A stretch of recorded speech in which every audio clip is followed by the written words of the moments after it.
प्रभु यीशु मसीह के मधुर नाम से एक और बार आप सभी लोगों को मैं जय मसीह कहता हूँ। परमेश्वर भला है, वो उसकी करुणा हम सबों पर सदा की है। बीते हफ्ता दो समस्याएं इस मुद्दा के आधार पर, एक समस्या के बारे में हमने परमेश्वर के वचन से इस समय में धरती भर में, विश्व भर में, विश्व के हर देशों में जो महामारी हो रही है, इन बातों को मन में रखते हुए महामारी क्यों हो रही है, इन बातों को समझने के लिए हम परमेश्वर के वचन से अध्ययन किए थे। मत्ती 24 अध्याय, मरकुस 13 अध्याय, लूका 21 अध्याय, इन तीनों अध्याय को हम तीनों अध्याय में से हम महामारी के बारे में एक वचन को आपके सामने लाए। 21 अध्याय लूका रचित सुसमाचार की पुस्तक, उसका 21 अध्याय 11 पद को हमने आपके सामने लाया। इस सुबह के समय में परमेश्वर के नाम की स्तुति और प्रशंसा होने पाए, मैं फिर एक वचन को आपके ध्यान में लाने के लिए उस महामारी के बारे में एक वचन को कह करके, मैं जिस तरह बीते हफ्ता में कहा था कि आत्मिक भूखमरी के बारे में मैं इस समय में प्रचार करूंगा, परमेश्वर ने उसके लिए मुझे तैयार किया। मैं इस सुबह के समय में आत्मिक भूखमरी के बारे में आपके सामने परमेश्वर के वचन को लाना चाहता हूं। उसके पहले मैं ये एक वचन को आपको उस महामारी, क्योंकि दिन प्रतिदिन पृथ्वी में हर देशों में मरने वालों की संख्या बढ़ते जाती है। आज मरने वालों की संख्या विश्व भर में करीब 2 लाख के आसपास पहुंच गया है। मैं आपसे इन बातों को जब हम देखते हैं तो हम इससे घबराने की जरूरत नहीं है, लेकिन हम इस बात को हम परमेश्वर के वचन की रोशनी में जानना जरूरी है। इसलिए मैं एक वचन और आपके सामने लाना चाहता हूं। दूसरा इतिहास की पुस्तक, उसकी 7 अध्याय और उसका 13 और 14 पद को मैं आपके सामने लाना चाहता हूं। दूसरा इतिहास की पुस्तक, उसकी 7 अध्याय 13 और 14 पद को मैं आपको सुनाता हूं। यदि मैं आकाश को ऐसा बंद करूं कि वर्षा ना हो, वह टिड्डियां को देश उजाड़ने की आज्ञा दूं और अपनी प्रजा में मरी फैला दूं। भाई बहन, मेरी बात को समझने की कोशिश कीजिएगा। यहां पर प्रभु मरी फैला दूं, मैं नया नियम में एक वचन को आपको बीते हफ्ता में दिखाया था और पुराने नियम के कुछ बातों को भी हम लोग पढ़े थे, लेकिन आज हम परमेश्वर के नाम की स्तुति और प्रशंसा होने पाए। पुराना नियम में से बीते हफ्ता पुराना नियम को भी वचन को हम लोग पढ़े थे, लेकिन आज पुराना नियम के एक वचन का आपके सामने लाता हूं। दूसरा इतिहास की पुस्तक, उसका 7 अध्याय 13 पद में इस प्रकार लिखा है, यदि मैं आकाश को ऐसा बंद करूं कि वर्षा ना हो, वह टिड्डियों को देश उजाड़ने की आज्ञा दूं, वह अपनी प्रजा में मरी फैलाऊं। और उस मरी फैलने के समय में हमें क्या करना चाहिए, इसके बारे में परमेश्वर के नाम की स्तुति और प्रशंसा होने पाए। बाइबल धर्मशास्त्र में इस 14 पद में लिखा हुआ, हम 14 पद को अभी नहीं बोलने जा रहे, लेकिन मैं 13 पद की ऊपर 13 पद को आपका ध्यान को थोड़ा सा हम अध्ययन करना चाहते हैं, थोड़ा सा ध्यान दीजिएगा। यहां पर लिखा है कि मैं आकाश को बंद कर दूं, बारिश नहीं होगी, कि मैं टिड्डियों को देश उजाड़ने की आज्ञा दूं। आपको याद होना चाहिए, दिस वाज द इंडिकेशन। आपको मालूम होना चाहिए, हमारे लिए एक परमेश्वर के नाम की स्तुति हो, एक परमेश्वर का संकेत है। ध्यान दीजिएगा, परमेश्वर का संकेत है कि प्रभु ने हमारे लिए एक संकेत भेजा कि आज आपको मालूम होना चाहिए, आज आप इस बात को याद कीजिए। टिड्डियों के चलते हमारा हिंदुस्तान की गुजरात, राजस्थान और पंजाब, कुछ और अन्य प्रांतों में कितना नुकसान हुई खेत में, आपको मालूम होना चाहिए। मिडिल ईस्ट, गल्फ कंट्रीज जो अरब देश बोलते हैं, उस इलाका में, पाकिस्तान में और बहुत सारे देशों में इन टिड्डियों के चलते खेत में कितना नुकसान हुई, इसके बारे में थोड़ा बहुत आप जरूर जानते होंगे। अगर आप नहीं जानते हैं, आप इसके बारे में आप जरूर गूगल में जाके सर्च करके देखिए कितना नुकसान हुई है। परमेश्वर जब कुछ कहता है, मैं इसलिए इस बात की ओर आप जो वचन को सुन रहे हैं आपका ध्यान को आकर्षण करना चाहता हूं। मेरी बात को समझने के लिए कोशिश कीजिए। परमेश्वर हमें ये जो महामारी आज देश भर में, विश्व भर में मृत्यु का कोहराम मचाए हुई है, इस मृत्यु का कोहराम जो इस वक्त है, जो पूरा विश्व भर में मृत्यु का डर लोगों के अंदर समा हुआ है, इस वक्त में विश्व के अधिकांश देशों में इस बीमारी, कोरोना वायरस बीमारी के कारण बहुत सारे लोग मर चुके हैं और बहुत लोग मृत्यु के करीब में हैं।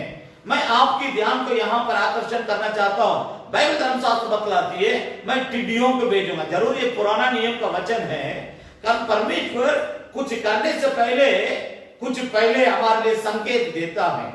जब इस प्रकार के संकेत पुराना नियम में उस समय के लोगों के लिए दिया गया था, जब टिड्डियां इस प्रकार पूरा विश्व को नुकसान कर रही थी, विश्व के खेतों को नुकसान कर रही थी, कई देशों में किसान लोग आत्महत्या कर लिए।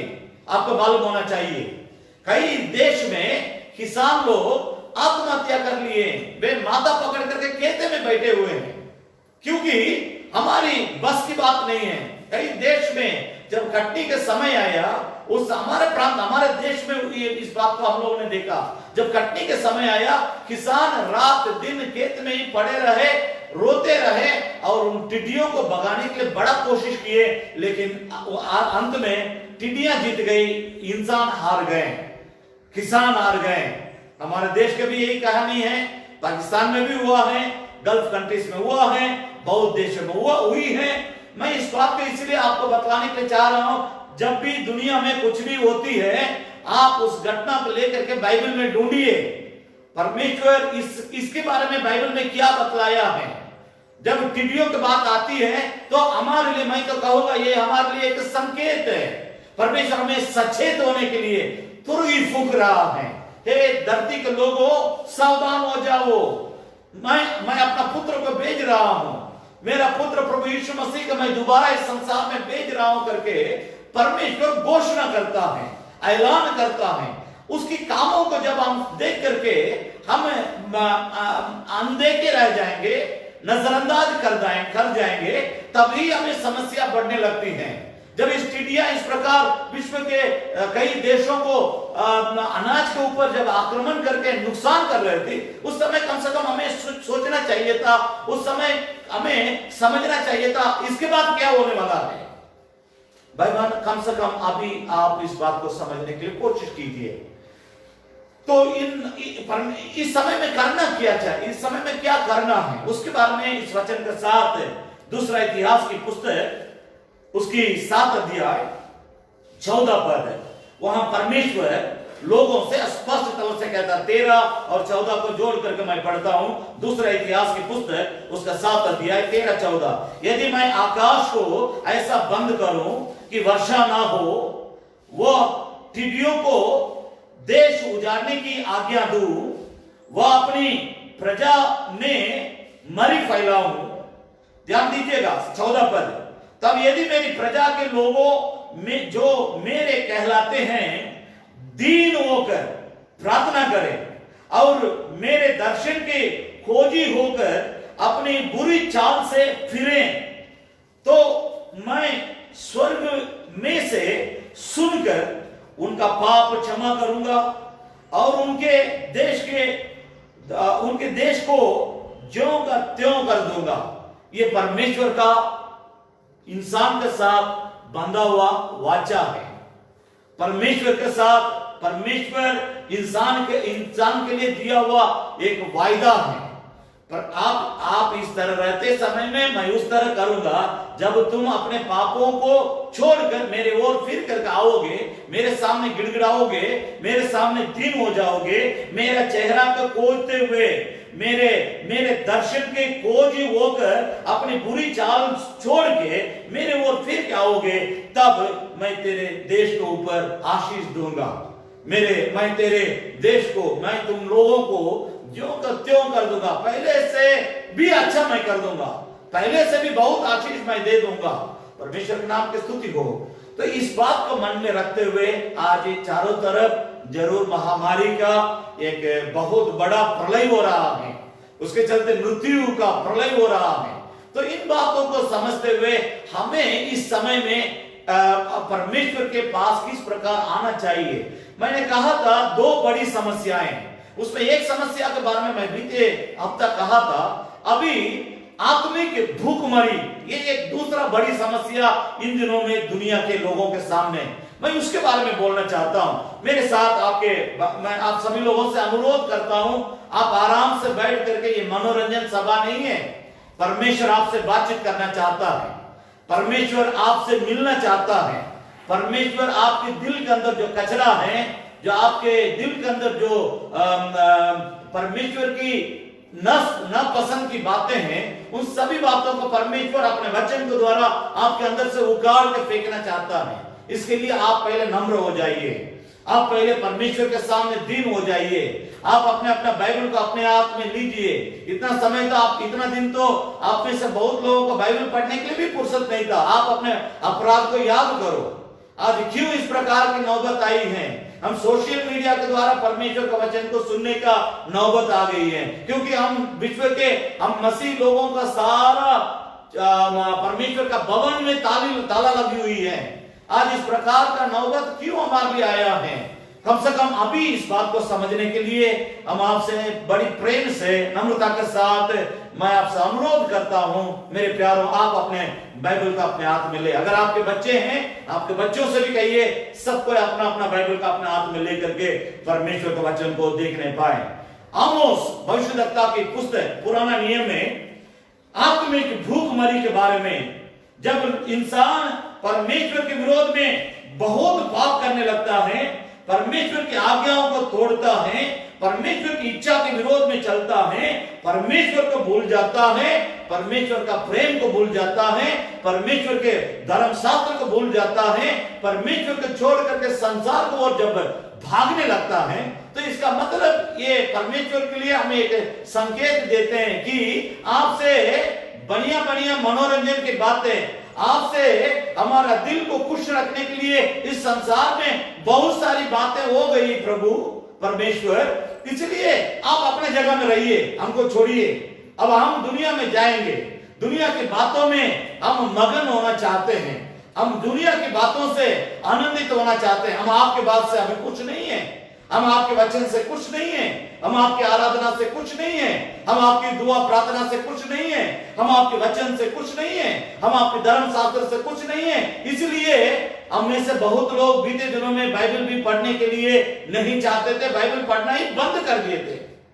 इसके चलते परमेश्वर को, जैसे हम सबको जानते हैं, ये कहावत है, अगर उंगली सीधे करके घी निकाले नहीं बनती है तो टेढ़ा करना पड़ेगा। आप और हम इंसान होकर के घी निकालने का तरीका जानते हैं, तो आपको यह भी मालूम होना चाहिए आपका जो सृष्टिकर्ता परमेश्वर है, आपको किस तरह मोड़ के अपने ओर खींच के लाना है करके वो भी जानता है, वो अच्छी तरह से जानता है। मेरे प्यारे, इस बात को मन में रखते हुए आज क्यों आत्मिक भूखमरी है, इस भूखमरी के बारे में पुराने नियम में से एक वचन को आपके सामने मैं लाना चाहता हूं। आमोस भविष्यद्वक्ता की पुस्तक उसकी 8 अध्याय, आमोस भविष्यद्वक्ता की पुस्तक उसका 8 अध्याय 11 और 12 पद को हम सुनेंगे, पढ़ेंगे ध्यान से।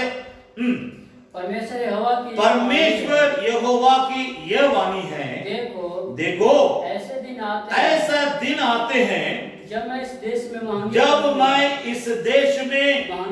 महंगी करूंगा, उसमें न तो अन्न की भूख और न पानी की प्यास होगी, परंतु यहोवा के वचन के सुनने ही भूख प्यास होगी। लोग यहोवा के वचन की खोज में समुद्र समुद्र तक और और उत्तर से पूर्व तक मारे फिरेंगे, परंतु उसको नहीं पाएंगे। भाई बहन, मैं एक और बार आपको सुनाऊंगा, आप अपना बाइबल धर्मशास्त्र को खोलिएगा। आज बाइबल धर्मशास्त्र भविष्य में बीते हफ्ता में कहा था, बाइबल धर्मशास्त्र न केवल ऐतिहासिक पुस्तक है, न केवल बाइबल धर्मशास्त्र दुनिया में सबसे ज्यादा छपी हुई पुस्तक है, दुनिया में ज्यादा भाषा में छपा करके लोगों तक पहुंचाया गया पुस्तक है। लेकिन आप इस बाइबल धर्मशास्त्र के बारे में एक और बात को भी जानना जरूरी है, ये परमेश्वर का वाणी है। परमेश्वर ने इंसान से जो बातें किया है उसके बारे में इस बाइबल धर्मशास्त्र में जिक्र है। दूसरी मैं एक और बात को बतलाता हूं, बाइबल धर्मशास्त्र भविष्यवाणियों से भरा हुआ पुस्तक है। हम केवल भविष्यवाणियों को समझने जानने के लिए इस पुस्तक को ना पढ़े, अब वो समय पार हो गया है। अब का जो समय है, भविष्यवाणी परमेश्वर जो हमसे कहा है, इस धरती के बारे में कहा है, इंसान के बारे में कहा है और प्रकृति के बारे में कहा है, इन सारी भविष्यवाणियां पूरी होते हुए इन दिनों में हम देख रहे हैं। मैं यही आपसे कहना चाहता हूं, इस दृष्टिकोण से, इस विचार से आप बाइबल धर्मशास्त्र को पढ़िएगा, आपको अच्छी तरह से परमेश्वर का आवाज आपके दिल में आप जरूर सुनेंगे। आपकी परमेश्वर का आवाज आपके अंदर गूंजते हुए, आपके कानों में, आपके मनों में, आपके दिल में, आपके दिमाग में परमेश्वर का वचन गूंजते हुए आप जरूर अनुभव कर पाएंगे, उसका आवाज का आप सुन पाएंगे। ये नहीं है कि परमेश्वर का आवाज के केवल सेवक लोग ही सुनते हैं, कोई विश्वासी सुनते हैं, वैसी बात नहीं है। अगर वो हमारा पिता है, हम उसकी संतान हैं, उसकी आवाज, गार्जियन का आवाज हर बच्चों को सुनाई पड़ती है। उसी तरह परमेश्वर का आवाज इस संसार में हर मनुष्य को सुनाई पड़ेगी। बाइबल धर्मशास्त्र बतलाती है, मैं अभी उस वचन को मत पढ़िएगा, बाइबल धर्मशास्त्र बतलाती है प्रभु यीशु मसीह जब इस संसार में प्रचार किया था, यूहन्ना 5 अध्याय और 6 अध्याय के जब पढ़िएगा, यूहन्ना रचित सुसमाचार की पुस्तक 5 अध्याय 6 अध्याय के जब पढ़िएगा, उसमें एक पद को, एक शब्द को प्रभु यीशु मसीह बड़ा जोर दे करके बतलाता है। वो ये है कि इस संसार के पाप में फंस के जो आत्मिक जीवन में मर जाते हैं, उन मरे हुए लोग मेरा शब्द सुनने का समय आएगा। बाइबल धर्मशास्त्र साफ तौर से बतलाती है कि संसार में जो पाप के कारण मर गए, जीवित है, शरीर में जीवन है, चलते फिरते हैं, काम करते हैं, पैसा कमाते हैं, पत्नी बाल बच्चों के साथ रहते हैं, समाज के बीच में जाते हैं, काम पे जाते हैं, पढ़ने जाते हैं, सब कुछ करते हैं, लेकिन भीतर ये आत्मा में हम अपने पाप के कारण मर गए। परमेश्वर और हमारे बीच के जो रिश्ता था वो टूट गई है। उस रिश्ता टूटने के चलते प्रभु कहता है कि एक समय आएगा, मुर्दे मेरी आवाज को सुनेंगे। संसार में मरे हुए लोग, अर्थात आत्मिक जीवन से मरे हुए लोग, अर्थात परमेश्वर और इंसान की जो रिश्ता है, वो रिश्ता जिनकी टूट गई है, वे एक मरा हुआ हालात में जो रहते हैं, उन लोग मेरा आवाज को सुनेंगे। मरे हुए लोग मेरा शब्द सुनने का समय आएगा। मैं फिर कह रहा हूं, यूहन्ना 5 अध्याय, यूहन्ना 6 अध्याय को आप जब आप पढ़िएगा, जरूर आपको वहां उस वचन पढ़ने के लिए मिलेगी। मैं अभी उस वचन को ढूंढिए मत, मैं फिर आपका ध्यान को यहां पर इस आत्मिक भूखमरी, अर्थात परमेश्वर का भूखमरी, परमेश्वर के वचन की भूखमरी। परमेश्वर का वचन जहां नहीं है वहां परमेश्वर नहीं है, जहां परमेश्वर का प्रेम नहीं है वहां परमेश्वर नहीं है, जहां परमेश्वर का वचन नहीं है वहां परमेश्वर का उपस्थिति नहीं है। मैं फिर इस वचन को और आपको ध्यान को आकर्षण करना चाहता हूं, मेहरबानी करके आमोस भविष्यद्वक्ता की पुस्तक उसका 8 अध्याय 11 और 12 पद को एक बार और सुनेंगे। परमेश्वर यहोवा की यह वाणी है, देखो ऐसा दिन आते हैं जब मैं इस देश में महंगी करूंगा, उसमें ना तो अन्न की भूख और ना तो पानी की प्यास होगी, परंतु यहोवा का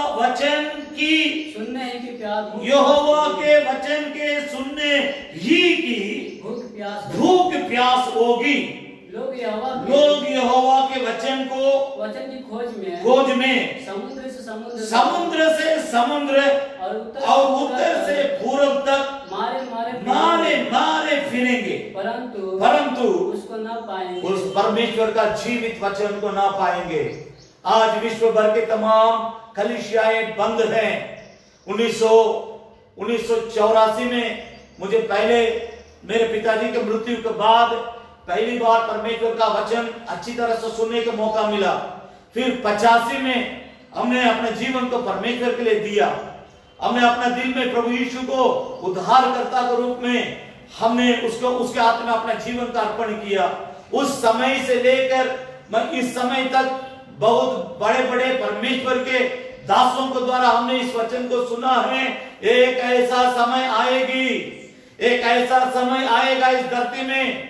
परमेश्वर के बड़े बड़े भविष्यद्वक्ता लोग भविष्यवाणी किए थे।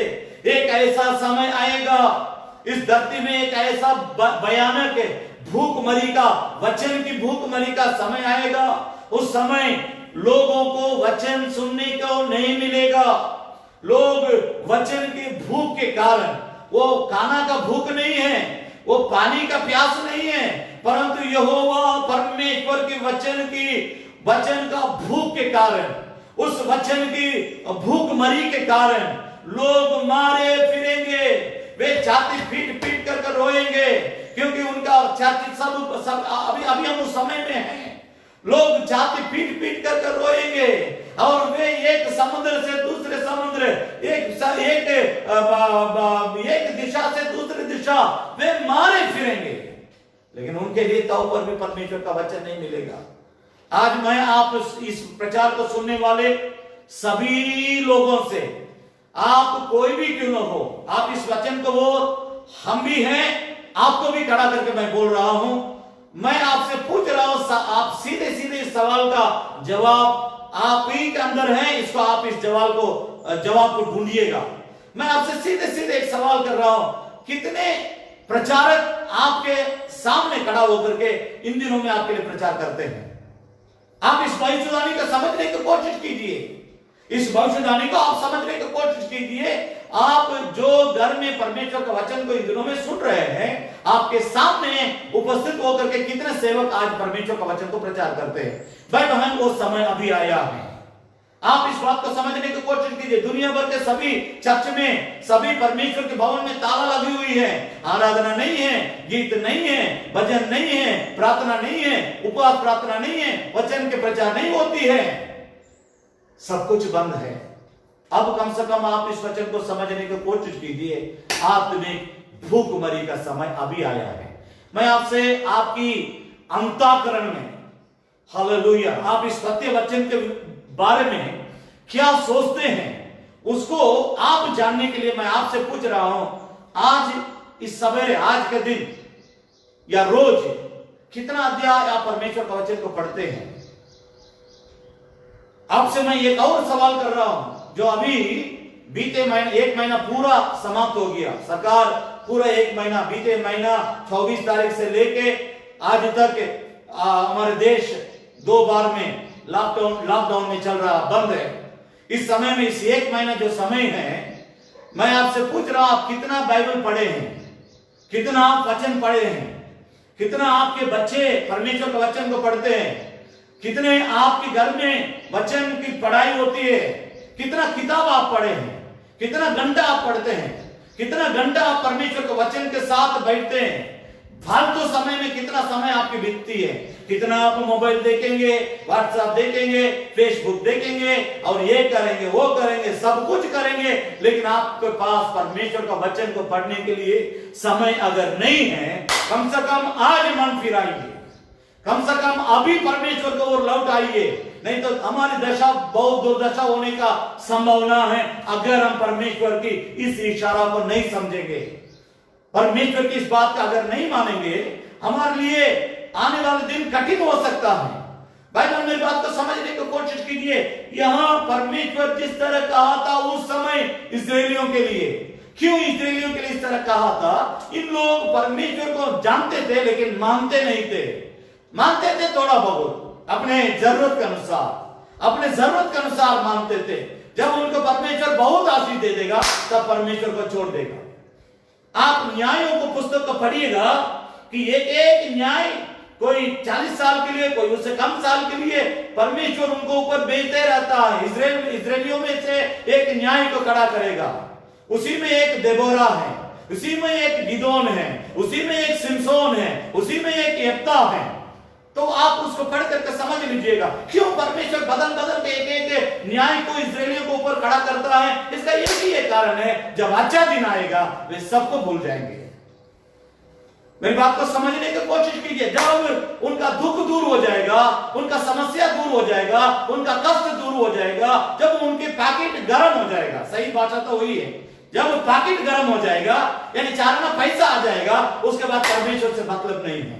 भाई बहन मेरी बात को समझने का, उन लोगों ने ऐसा किया है, इसीलिए परमेश्वर उन लोगों से इस भविष्यवाणी आमोस भविष्यद्वक्ता को भेज करके कहा है, जाके मेरे लोगों से बोलो एक समय आएगा कि तुम मारे फिरोगे, तुम छाती पीट पीट के रोओगे, तुम इस सत्य वचन के लिए चिल्लाओगे, अरे प्रभु हमारे लिए प्रचारक को भेजिए, हमारे लिए वचन सिखाने वालों को भेजिए, हमारे लिए वेद बताने वालों को भेजिए, हमारे लिए, हमारे बाल बच्चे सब पाप में जा रहे हैं, हमारे बाल बच्चे गलत रास्ता में जा रहे हैं, हमारे बच्चे सब जवान हो गए हैं, अब संसारिक बातों में वे फंस रहे हैं, संसारिक पापों में फंस जा रहे हैं, संसारिक जो है जो मनोरंजन की बातें हैं उसमें जाके मेरे बच्चे बर्बाद हो रहे हैं, गंदे गंदे आदतों के बर्बाद, गंदे गंदे आदतों से बर्बाद हो रहे हैं, गंदे गंदे आदतों को गुलाम बन जा रहे हैं।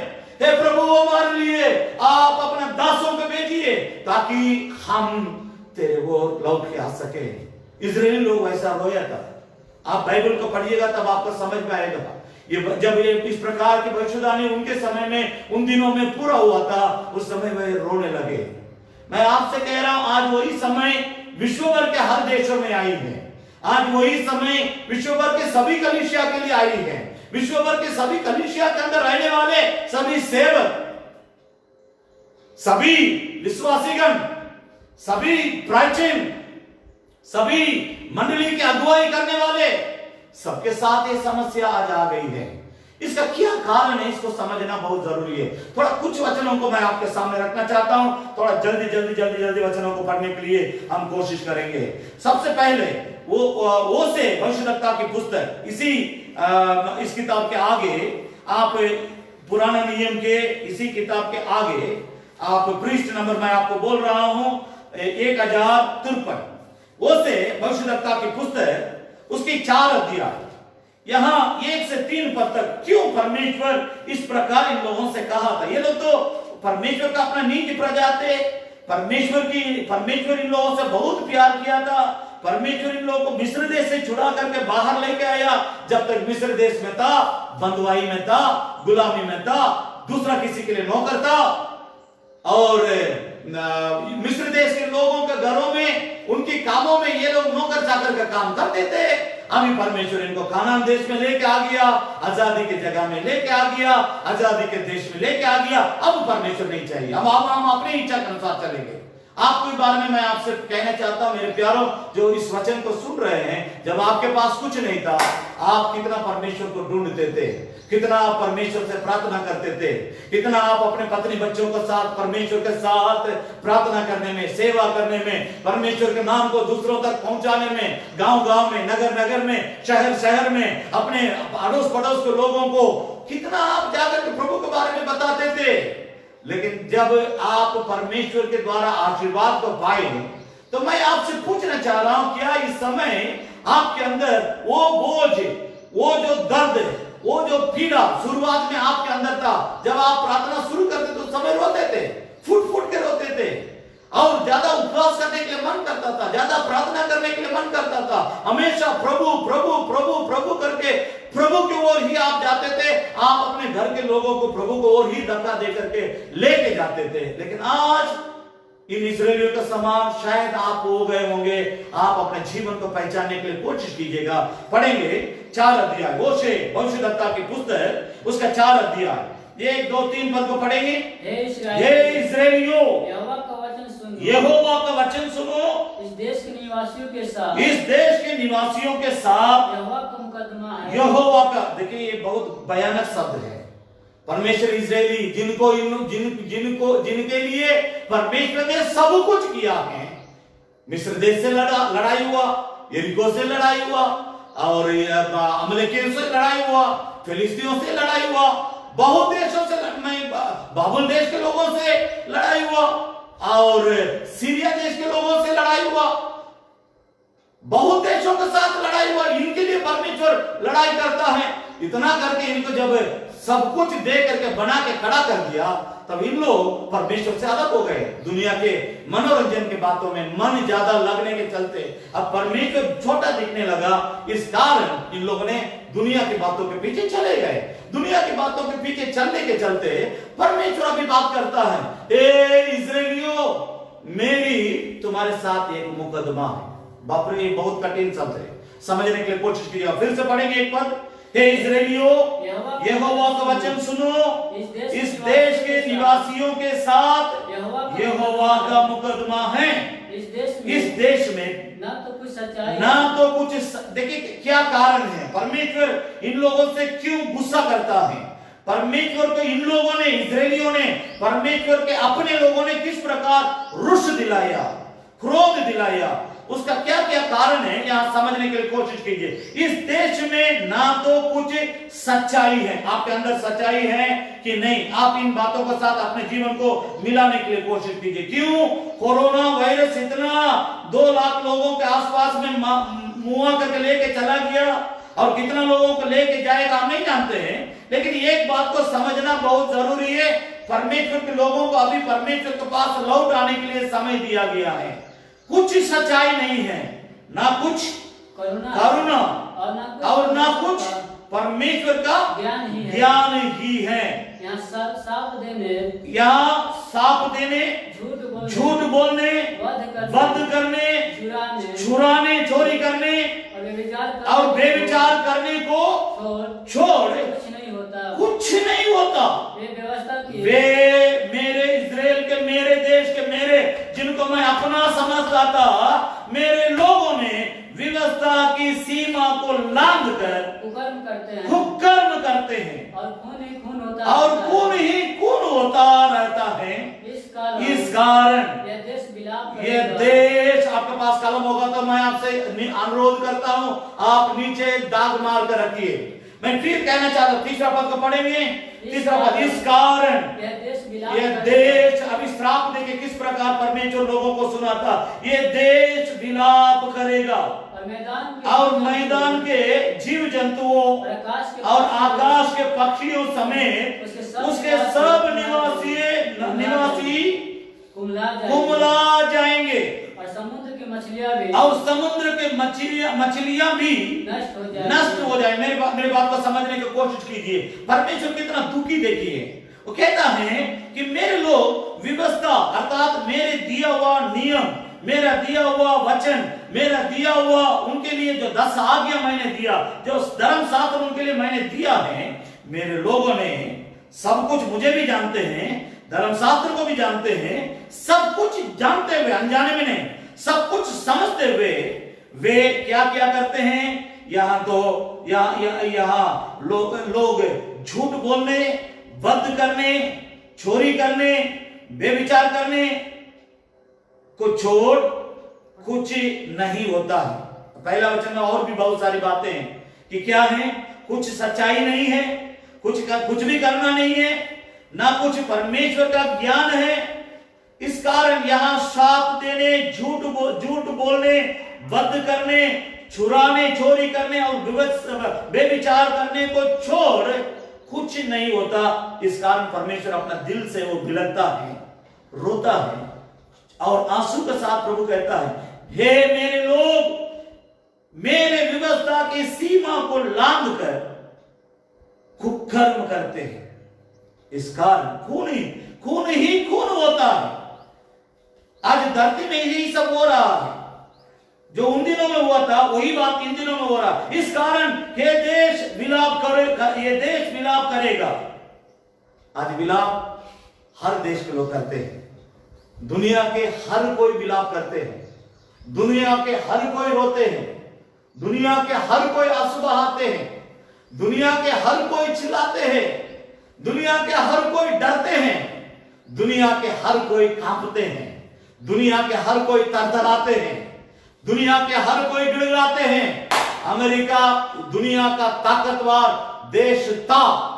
आज की बात, इस समय अगर इसे कहना तो हमें अमेरिका के बारे में ऐसे ही कहना चाहिए। मैं फिर रिपीट करता हूं, अमेरिका विश्व भर के देशों को ऊपर दबाव बना के और अपना ताकत के साथ अपने को पहला स्थान में रखने वाला देश था, लेकिन आज नहीं है। आज पूरा उनके सारे क्षेत्र जो है चरमरा गया। फाइनेंशियल आर्थिक जो क्षेत्र है एकदम चरमरा गया, और उनका व्यवसाय बिजनेस की जो क्षेत्र है चरमरा गया है, और उनका मेडिकल क्षेत्र है, चिकित्सा मेडिकल जो क्षेत्र है एकदम चरमरा गया है। उनका डॉक्टरों से उनके लोगों को बचा नहीं पा रहे। विश्व भर के सभी देश का यही हाल है। मैं अमेरिका का नाम इसीलिए ले रहा हूं क्योंकि विश्व के ऊपर सबसे बड़ा एकदम पूरा पैसा से आर्थिक ताकत और सैनिकों का ताकत, सभी ताकतों में वे नंबर 1 थे। अमेरिका नंबर 1 में था, लेकिन आज नहीं है, अभी नहीं है। मेरी बात को समझने की कोशिश, जिस प्रकार के पापों को हम इजराइल के बारे में परमेश्वर ने कहते हुए यहाँ पर हम सुनते हैं, पढ़ते हैं, इस प्रकार का पाप तो अमेरिका में भी लोगों ने किया है, इससे ज्यादा भी किए। मैं आपसे कहना चाहता हूं, मेरी बात को समझने की कोशिश कीजिए।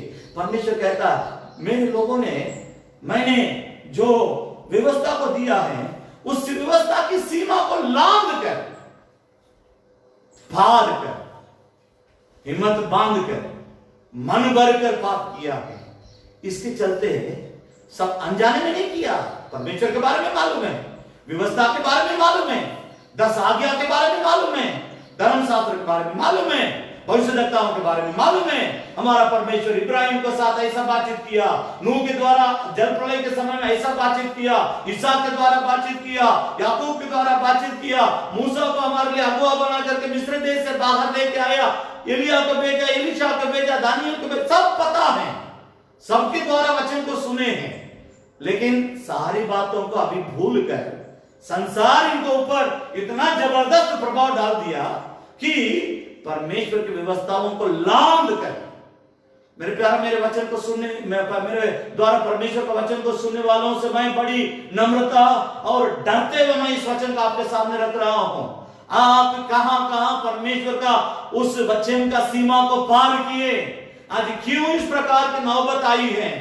मैं किसी एक चर्च के लिए प्रचार नहीं कर रहा हूं, ये क्योंकि ये तो फेसबुक में ऑनलाइन में जा रहा है। यहाँ जो प्रचार हम कर रहे हैं, इस जगह के लोगों के लिए जो प्रचार कर रहे हैं, ये प्रचार ये फेसबुक के द्वारा सभी जगह में जा रहा है, सभी देशों में जा रहा है। मैं किसी एक चर्च के लिए प्रचार नहीं कर रहा हूं। मेरी बात को समझने की कोशिश कीजिए कि आप अपने जीवन में कहां कहां परमेश्वर का वचन को, परमेश्वर का व्यवस्था का सीमा को आप लांघ कर, इसका मतलब आपको मालूम है यहां तक ही हमको जाना, इससे आगे नहीं बढ़ना है। लेकिन कितने बार हमने हालेलुया उसका सीमा को पार किए हैं, कितने बार हमने उसका व्यवस्था को पार किए हैं, कितने बार हमने उसका धर्मशास्त्र को पार किए, लांघे, कितने बार परमेश्वर का उस 10 आज्ञा को लांघ कर पाप किए हैं। अन्य जातियों के साथ जाने के समय में अन्य जाति बन जाते हैं, और चर्च में आने के समय में हम परमेश्वर के जन बन जाते हैं। हम कोशिश करते हैं दूसरों को अपने आत्मिक नाटक के द्वारा सबसे अच्छा हम ही हैं, इस बात को दिखाने के लिए कोशिश करते हैं। आज सारे खेल, सारा नाटक, सारा तमाशा को परमेश्वर समझने के चलते विश्व भर की कलीसिया, किसी एक कलीसिया में ताला नहीं लगी, विश्व भर के कलीसिया के अंदर रहने वाले नाटकों को परमेश्वर जब समझ गया, अब इनके लिए कुछ करना होगा, इनके लिए एक व्यवस्था करना होगा। ये जब इस कंक्लूजन में, इस मुकाम तक परमेश्वर पहुंचा, तब इस तरह का कानून परमेश्वर हमारे ऊपर लगाया है। इसके चलते हम चर्च नहीं जा पा। 6 हफ्ता, ये जो हफ्ता है 6वां हफ्ता समाप्त है। अब अगला हफ्ता हम 8वां हफ्ता में जाएंगे, 7वां हफ्ता में जाएंगे। 7वां हफ्ता भी हम आराधना नहीं कर सकते हैं। और उसके अगला हफ्ता 8वां हफ्ता में 10 तारीख, हम नहीं जानते हैं, आप नहीं जानते हैं, मालिक जानता है उस दिन चर्च खुलेगा या नहीं खुलेगा। आज मैं आपसे पूछना चाहता हूं, इस सत्य धर्मशास्त्र के प्रति, परमेश्वर के जीवित वचन के प्रति आपके अंदर कितना भूख और प्यास है। एक और वचन को पढ़ेंगे, 6 पद को पढ़ेंगे कि परमेश्वर कितना दुखी हैं। परमेश्वर के लोग परमेश्वर के वचन के प्रति भूखे और प्यासे नहीं होने के कारण परमेश्वर के अंदर कितना दुख लगता है। 6 पद 4 अध्याय ओशे के पुस्तक, मेरी ज्ञान के न होने से मेरी प्रजा नष्ट हो गई। तूने मेरे ज्ञान को तुच्छ जाना है, इसलिए मैं तुझे अपना याजक रहने के अयोग्य ठहराऊंगा, इसलिए कि तूने अपने परमेश्वर की व्यवस्था को थज दिया है। मैं भी तेरी बाल बच्चों को छोड़ दूंगा। भाई मैं मेरी बात को समझने की कोशिश कीजिए। यहाँ पहले वचन से आप इस 6 पद तक पढ़ेंगे, केवल विश्वासियों के लिए नहीं बात करता परमेश्वर, सेवकों को भी इसमें लपेटता है। अब इस दृष्टिकोण से दोबारा इस वचन को पढ़ेंगे। पढ़े 4 अध्याय का 6 पद, मेरे ज्ञान के न होने से मेरी प्रजा, मेरे विश्वासी लोग जो मेरा प्रजा है, इस्राएल के लोग हैं, वे नष्ट हो गए हैं। तूने मेरे ज्ञान को तुच्छ जाना है। अब यह किससे बात करता परमेश्वर? बात को समझने की कोशिश कीजिए। हे सेवक, हे याजक, तूने मेरे ज्ञान को तुच्छ जाना है, इसलिए मैं तुझे अपना मंदिर में, अपना तंबू में, अपना भवन में, अंग्रेजी में कहा जाए मेरा चर्च में तुमको याजक रहने की अयोग्य ठहराऊंगा, इसलिए कि तूने अपने परमेश्वर की व्यवस्था को तज दिया है, छोड़ दिया है। मैं भी तेरे बाल बच्चों को छोड़ दूंगा। मेरे प्यार, मेरी बात को समझने की कोशिश कीजिए। परमेश्वर सेवकों के साथ अलग प्यार, विश्वासियों के साथ अलग प्यार, उनके साथ हरा रंग में प्यार करता है, इनके साथ, आपके साथ, विश्वासियों के साथ लाल रंग में प्यार करता है। ऐसा नहीं है। परमेश्वर किसी का पक्षपात नहीं करता। परमेश्वर की दृष्टि में हम सब कोई बराबर हैं। लेकिन हम जब गलती करेंगे, चाहे हम विश्वासी हो चाहे हम सेवक हो, परमेश्वर कहता है उस सेवक से, ओसे के समय में जो परमेश्वर इस्राएलियों के लिए जो याजक था, वो याजक परमेश्वर का वचन को तुच्छ समझा। परमेश्वर का वचन का जो सीमा था, व्यवस्था का जो सीमा था, उसको उसने लांघ दिया। लांघने के चलते परमेश्वर का, तुमने मेरा वचन को तज दिया, तुमने मेरे वचन को, मेरे व्यवस्था को छोड़ दिया। इसके चलते सुनो याजक, सुनो सेवक, सुनो, मैं तुमसे क्या कह रहा हूं कि मैं तुमको भी छोड़ दूंगा, तुम्हारे बाल बच्चों को भी भूल जाऊंगा। परमेश्वर का तलवार 2 धारी है, वो दोनों तरफ काटता है। भैया मेरी बात को समझने की कोशिश कीजिए। हम सेवक है तो इसका मतलब हमको 2 सिंग नहीं निकला है। सबको परमेश्वर के सामने झुकना पड़ता है, सबको परमेश्वर के सामने नम्र होना पड़ता है, सबको परमेश्वर के सामने गिड़गिड़ाना पड़ता है, सबको परमेश्वर से डरना पड़ता है, सबको परमेश्वर के सामने कांपना पड़ता है। दाऊद कहता राजा होकर के, हे परमेश्वर, मैं तेरे सामने डरते हुए और कांपते हुए और थरथराते हुए मैं तेरे पास आता हूं। जब कभी मैं तेरे भवन में आता हूं, डरता हूं, कांपता हूं, थरथराते हुए मैं तेरे पास आता हूं। आज हमारे अंदर परमेश्वर के प्रति कितना डर है, चाहे आप सेवक हो चाहे आप विश्वासी क्यों न हो। आज कितना हमारे अंदर परमेश्वर के प्रति भूख है, आज कितना हमारे अंदर परमेश्वर की इस व्यवस्था के प्रति भूख और प्यास है। मेरे प्यारे, इस बात को समझने की कोशिश कीजिए। हम जितना परमेश्वर के प्रति और परमेश्वर का दिया हुआ व्यवस्था के प्रति भूखे और प्यासे रहेंगे, उतने ही वो अपने वचन के द्वारा हमें तृप्त करेगा। अन्यथा ये परमेश्वर का वचन का जो भूखमरी है वो चलता रहेगा। कहीं इधर उधर से थोड़ा बहुत हम किसी से परमेश्वर का वचन को सुन लेंगे। मैं आपसे सीधे सीधे कह रहा हूं, जो मेरे आवाज को सुनते हैं, आप परमेश्वर का आवाज को डायरेक्ट सुनने के दूरी में पहले मन फिरा के वापस आइए। किसी सेवक के द्वारा परमेश्वर का आवाज को सुनने की कोशिश करिए, वो अच्छा है, लेकिन उससे अच्छा उत्तम आप डायरेक्ट परमेश्वर का आवाज को सुनने की दूरी में आज मन फिरा के लौट आइए और उससे कहिए कि प्रभु मेरे अंदर जो आपके प्रति भूख था, आपके प्रति जो प्यास था, आपके प्रति जो प्यार था, आपके पवित्रता के प्रति जो डर भय था, आपकी प्रार्थना के प्रति मेरे अंदर जो प्यास था, आज मेरे अंदर नहीं है। मैं एक सूखी फटा हुआ खेत जैसे, पानी के लिए जैसे वो तड़पती है, वैसा मैं सूख गया हूं। मेरा आत्मिक जीवन सूख गया है। मैंने उनके देखा, उसके चलते मैं सूख गया। मैंने इनके जीवन को देखा, इसके चलते मैं सूख गया। मैं वैसा ठोकर लगाने वालों से भी कह रहा हूं, आप विश्वासी हो चाहे आप सेवक क्यों ना हो, आपके चारों तरफ रहने वालों के आत्मिक जीवन का हरा भरा रखते हैं, या आप उनके आत्मिक जीवन में आपके चारों तरफ रहने वालों को ठोकर खिला के उनको सूखी भूमि बना देते हैं। उनका एक मरुभूमि रेगिस्तान जैसे आत्मिक जीवन में, उनका जीवन में आप ठोकर का कारण बने हुए हैं। आप अपने आप को, you try to understand yourself sir, आप अपने आप को पहले पहचानने के लिए कोशिश कीजिए, मेरे अंदर से क्या निकलता है। मेरे द्वारा लोग परमेश्वर से ज्यादा प्यार कर रहे हैं, मेरे वचन के द्वारा लोग परमेश्वर से ज्यादा भूखे और प्यासा हो रहे हैं, मेरे जीवन के द्वारा लोग परमेश्वर में झुकते हैं या परमेश्वर से हटते हैं, या परमेश्वर से कट के निकल जाते हैं। अरे छोड़ो, मसीह भी नहीं चाहिए, मसीह धर्म भी नहीं चाहिए, सेवकाई भी नहीं चाहिए, सेवा भी नहीं चाहिए, बाइबल भी नहीं चाहिए, बाइबल को मानने वाले भी नहीं चाहिए। आज हम किस प्रकार की बातों को अंदर से बाहर निकालते हैं? आपके अंदर से बाहर क्या निकलती है? आप दूसरों के लिए बांटते हैं? आप दूसरों के आत्मिक जीवन का हरा भरा करते हैं, या उनको सूखा भूमि जैसे कर देते हैं? आज इस सुबह के समय में अपने जीवन को समझने के लिए कोशिश कीजिए। परमेश्वर हमसे बातचीत करता है। इस कारण मैं फिर आपको एक वचन को और आपका ध्यान को आकर्षण करना चाहता हूं। पढ़ेंगे उसी अध्याय, उसी किताब ओसे भविष्यद्वक्ता की पुस्तक, उसका 6 अध्याय पहला पद को पढ़ेंगे। 6 का पहला पद, वहां परमेश्वर क्या कहता है, देखिए पढ़े। हम यहोवा की ओर फिरे, चलो हम यहोवा की ओर फिरे, क्योंकि उसी ने फाड़ा, और वही चंगा भी करेगा, क्योंकि वही चंगा भी करेगा, उसी ने मारा, और वही हमारे गांवों पर पट्टी भी बांधेगा। 6 पद को पढ़िएगा, 6 पद।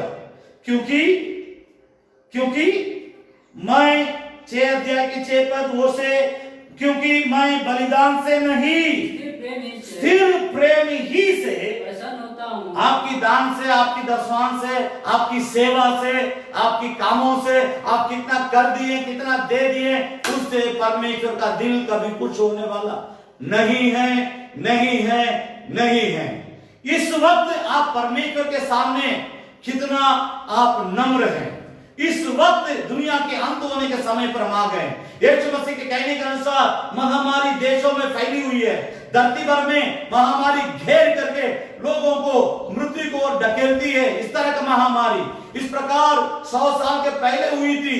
लोग बताते हैं 100 साल के पहले इस प्रकार एक महामारी हुई थी जिसमें 5 करोड़ लोग मर गए थे करके इतिहास है। लेकिन इस 100 साल के बाद ये दूसरा महामारी है।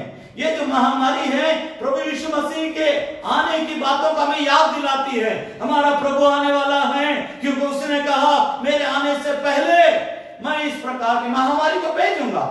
आज इस परिस्थिति में मैं आपकी भीतरी जीवन के बारे में एक सवाल आपसे करना चाहता हूं। मैं सभी वचनों को यहाँ नहीं पढ़ रहा हूं, मैं आपसे आग्रह करता हूं 6 अध्याय के 1 पद से लेकर आप लगातार पढ़िएगा तो आप अपने जीवन के बारे में सही तौर से समझ सकते हैं। फिर से 6 पद 6 अध्याय, क्योंकि मैं बलिदान से नहीं, आप जो भी देंगे, मैं साफ फिर से कहना चाहता हूं, आप हमको जो भी ला करके देंगे, जो भी दिए हैं, जो भी देने के लिए सोच रहे हैं, दान हो या आपके दशवांश हो, कोई भी बात हो, उससे मैं तृप्त नहीं होऊंगा।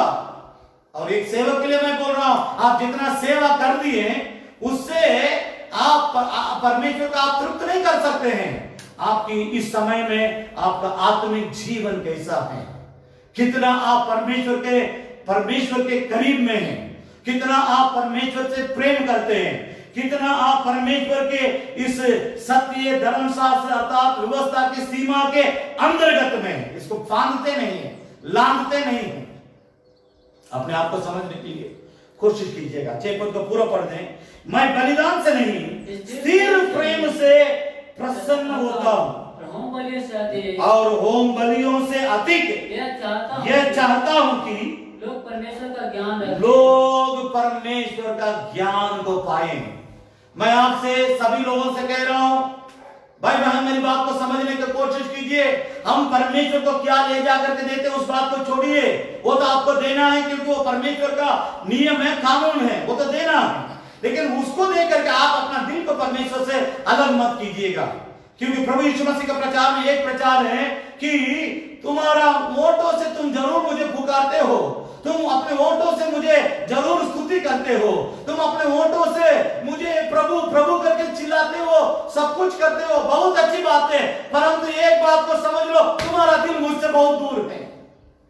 बाहर सफाई नहीं, भीतर सफाई करने का समय आया है। आप घर के बाहर झाड़ू लगाते हैं, घर के भीतर झाड़ू नहीं लगाते हैं। मैं आपसे कहना चाहता हूं, यीशु मसीह ने कहा तुम कटोरे के बर्तन के बाहर मांगने का काम छोड़ दो। बर्तन को बाहर भी मांगना है, उससे ज्यादा आपको भीतर भी मांगना है।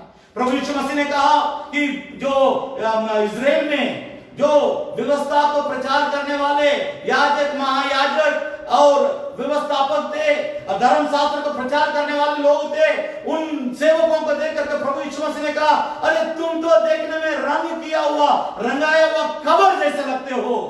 बाहर एकदम श्वेत है, भीतर एकदम सड़ा हुआ है, बदबू है, तुम्हारा जीवन इतना खराब है, लेकिन बड़ा लंबा लंबा प्रचार करते हो।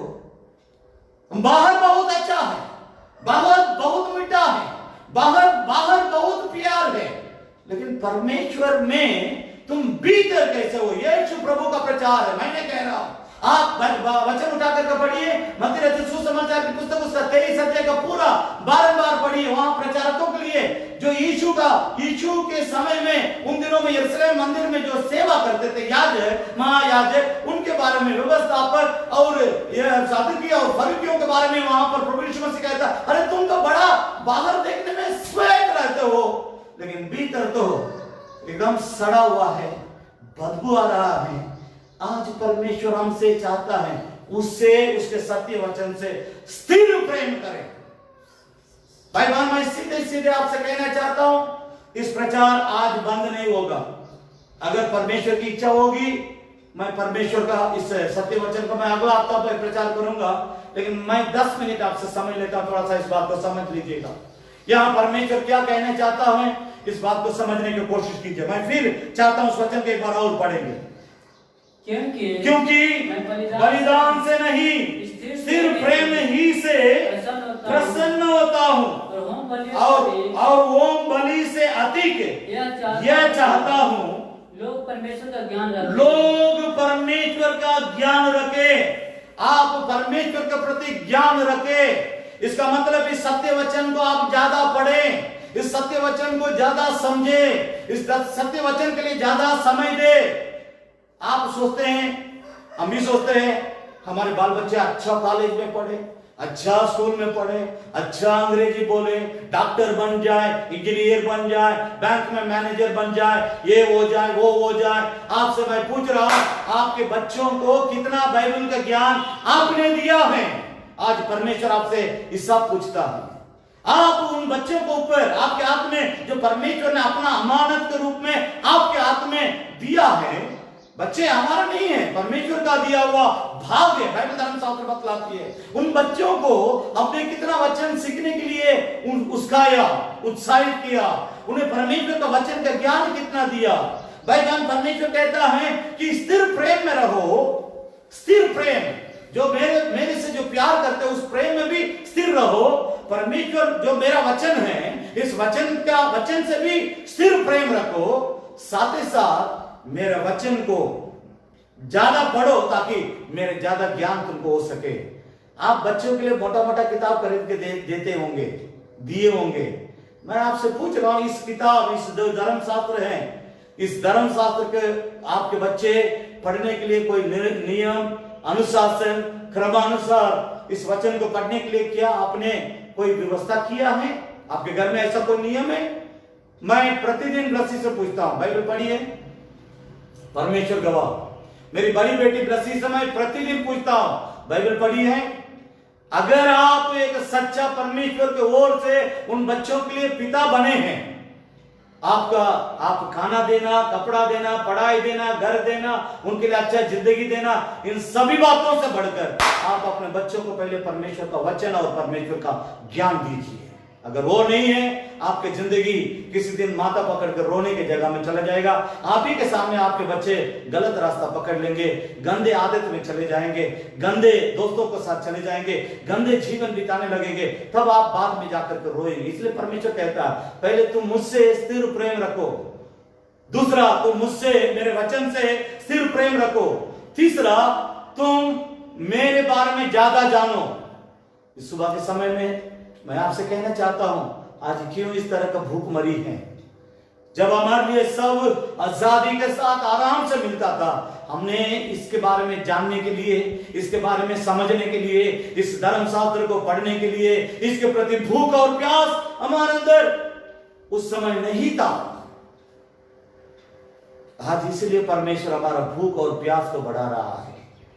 उसके लिए उसके पास तरीका है। मैं बीते हफ्ते जिस अध्याय को आपके सामने लाया था, उसी अध्याय को मैं एक बार और आपको सुनाना चाहता हूं। जरा आप मेहरबानी करके आमोस भविष्यद्वक्ता की पुस्तक, उसका आमोस भविष्यद्वक्ता की पुस्तक, उसकी 4 अध्याय, यहाँ पर मैं एक बार हम जरूर इन वचनों को पढ़ करके समझ लें। पढ़ेंगे आमोस भविष्यद्वक्ता की पुस्तक, उसका 4 अध्याय, पहले 6 पद को पढ़ेंगे।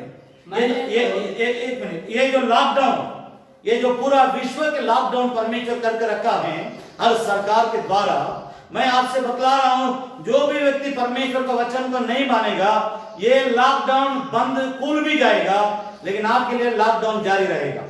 मैं फिर कह रहा हूं आपको समझने के लिए, ये लॉकडाउन जो विश्व भर में जो आज बंदी चल रहा है, सभी देश का ताला लगा हुआ है, कोई चर्च में नहीं जा सकते, कोई घर से बाहर नहीं निकल सकते, कोई स्कूल नहीं जा सकते, कोई कॉलेज नहीं जा सकते, कोई एटीएम नहीं जा सकते, कोई दुकान नहीं जा सकते, कोई हॉस्पिटल नहीं जा सकते, बड़ी बहुत प्रकार की समस्याएं हैं। ये नहीं करना, ये नहीं करना, ये नहीं करना। मैं आपसे कह रहा हूं, मेरे वचन को जो आप सुन रहे हैं, परमेश्वर का जो सत्य वचन को जो आपको मैं सुना रहा हूं, आप आज अपना आदत को बदलिए। पहले अगर आप आदत को नहीं बदलिएगा, एक बात को समझने की कोशिश कीजिए, ये लॉकडाउन हट जाएगा, ये बंद खत्म हो जाएगा, लेकिन आपका लॉकडाउन जारी रहेगा, क्योंकि वो लॉकडाउन परमेश्वर के द्वारा होगी।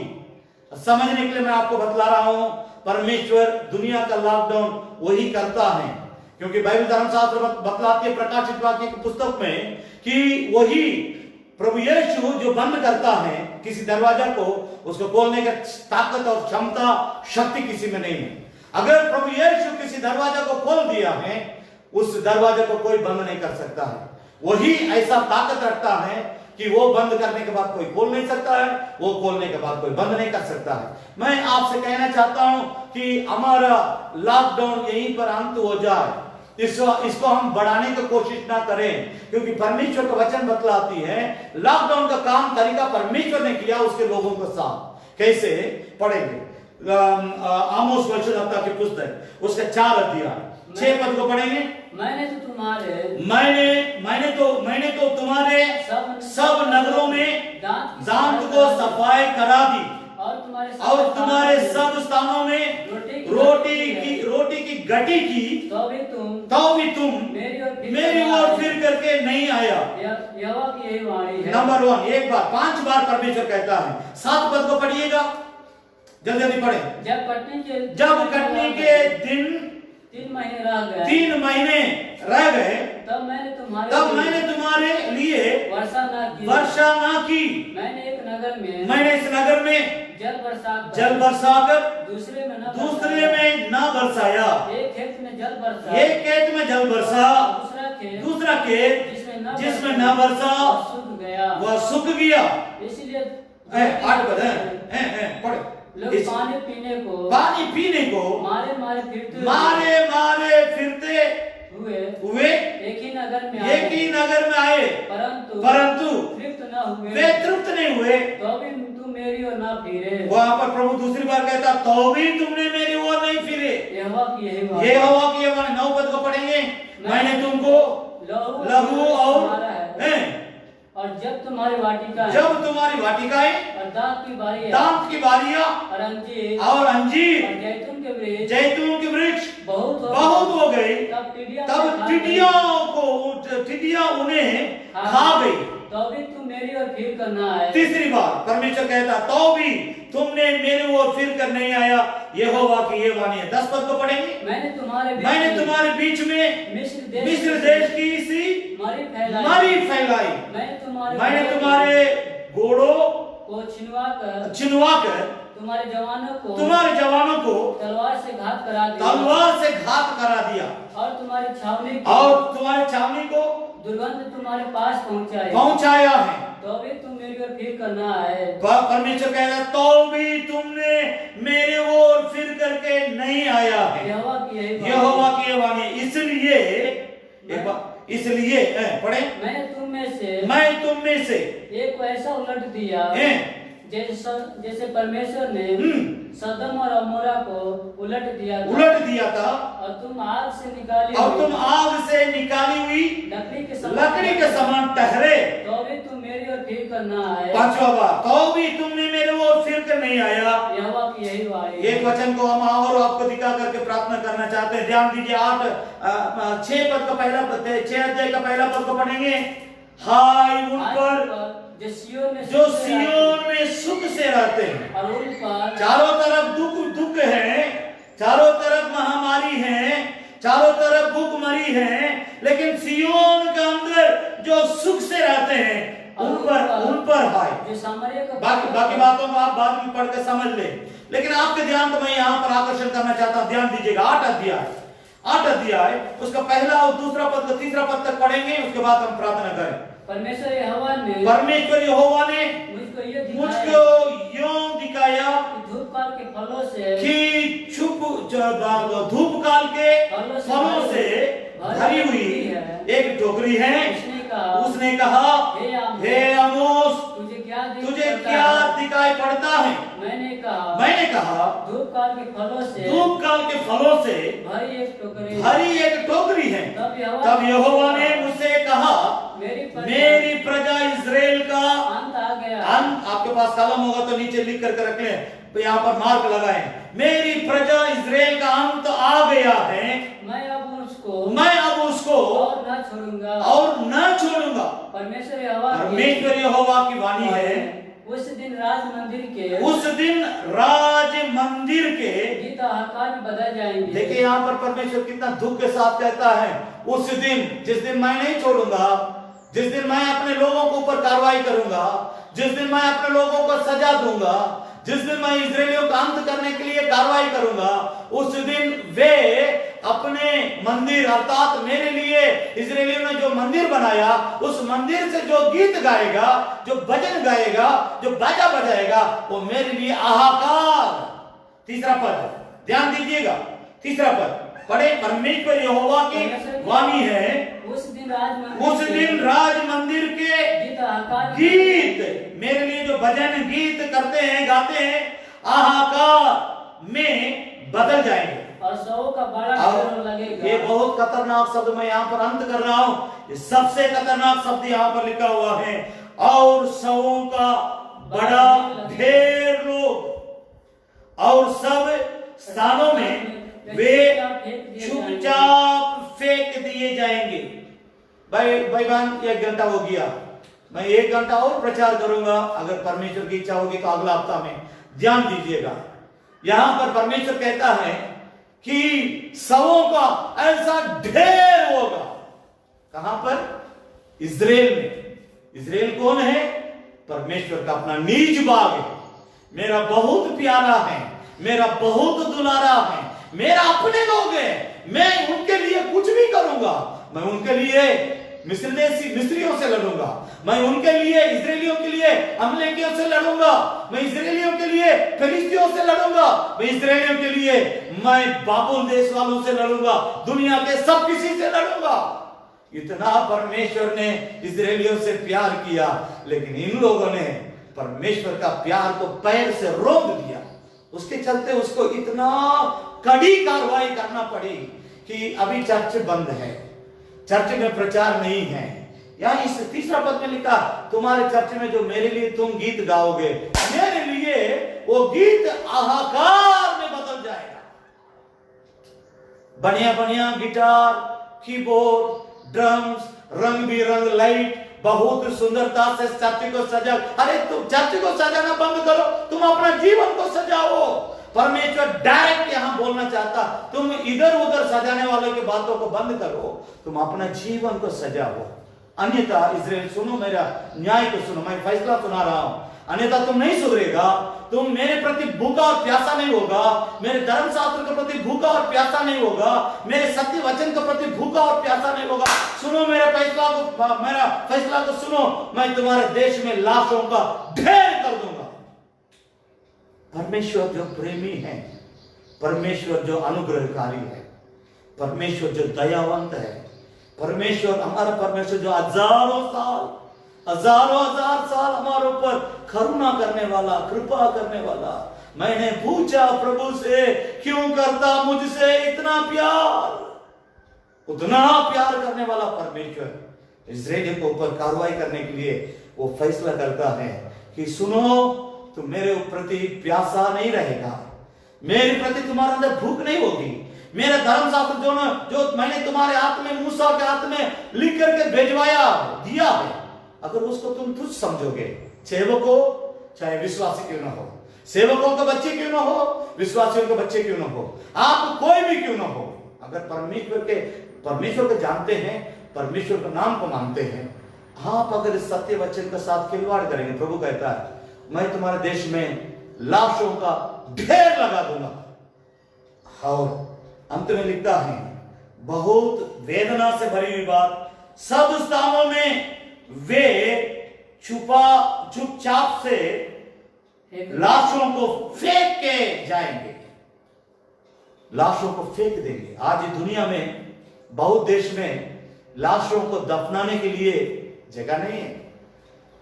हमारे देश के चेन्नई प्रांत में, चेन्नई शहर में एक बहुत बड़ा डॉक्टर था, डॉक्टर साइमन एर्कलस। वो डॉक्टर है, वो मामूली एमबीबीएस किया हुआ डॉक्टर नहीं है, वो न्यूरोलॉजिस्ट है, उसमें पीएचडी किए हैं। उनके अंदर में 100 से अधिक डॉक्टर लोग काम करने वाले डॉक्टर है, मसीह को जानने वाले, मसीह को मानने वाले। वो व्यक्ति का जब मृत्यु हुई थी कोरोना बीमारी से बीते हफ्ता में, उनको दफनाने के लिए जगह नहीं मिल रहा था, उसके चलते पूरा देश में हलचल मच गई थी। मैं आपसे कहना चाहता हूं, आज अमेरिका के पड़ोसी देश है इक्वाडोर करके एक देश है, उस इक्वाडोर देश में लोग नंगे रहते थे और मनुष्य का मीट मांस को खाते थे, नंगे रहते थे, मनुष्य का मांस खाते थे।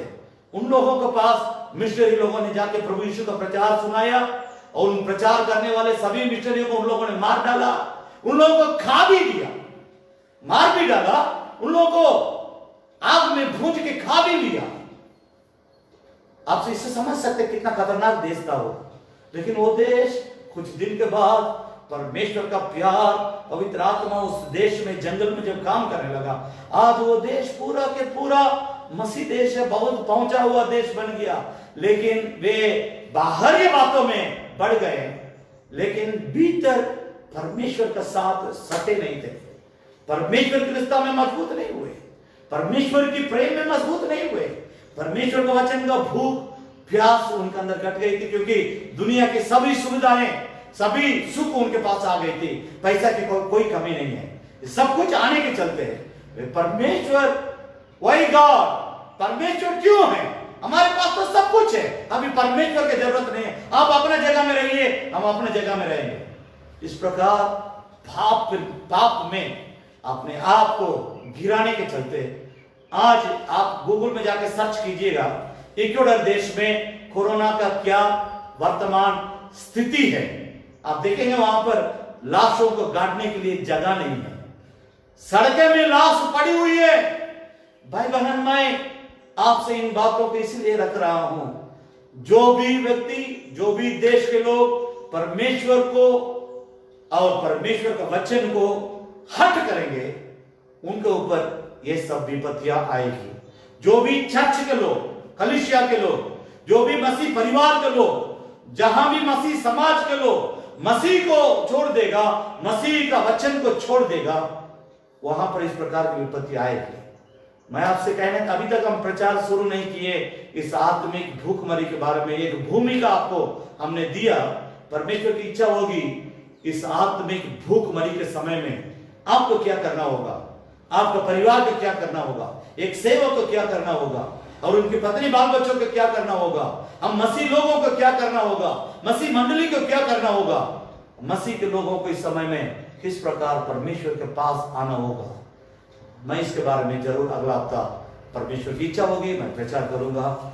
मैं आप सभी लोगों के लिए एक छोटा सा प्रार्थना करना चाहता हूं। इन बातों को भूलिए मत। 1 घंटा प्रचार हो गया भैया, परमेश्वर के दास ने प्रचार किया, हमारे लिए अच्छा चेतावनी मिल गई। आप मार्क लगाने के काम को छोड़िए, अपने आप को जांचिए, सचमुच आपके अंदर परमेश्वर के प्रति कितना भूख और प्यास है। स्वर्गीय पिता, तेरे सामर्थ्य नाम में तेरे लोगों के लिए हम प्रार्थना करते हैं। हम सभी लोगों के अंदर परमेश्वर पिता तेरे प्रति, तेरे वचन के प्रति भूख और प्यास को बढ़ाइए, क्योंकि प्रभु यीशु मसीह तूने कहा मनुष्य केवल रोटी ही से नहीं परंतु परमेश्वर के मुंह से निकलने वाले हर एक वचन के द्वारा जीवित रहेगा। तू ही हमारे जीवन का रोटी है प्रभु यीशु मसीह। हम तेरे साथ मिलकर जीने के लिए हम सभी लोगों को अनुग्रह प्रदान कीजिए। जितने लोग वचन को सुने सभी लोगों को स्वर्ग से बड़ी आशीष दे। तेरे प्रति, तेरे वचन के प्रति भूख और प्यास को इनके अंदर बहुतायत से उत्पन्न कीजिए, ताकि तेरे लोग तेरे तुझसे लिपटे रहे और तेरे साथ मिलकर रहे। धन्यवाद के साथ सारी इज्जत और महिमा तुझे देते हुए प्रार्थना प्रभु यीशु मसीह के नाम से मांगते सुन पिता, आमीन। सबको जय मसीह की। परमेश्वर आप सभी लोगों को आशीर्वाद दे।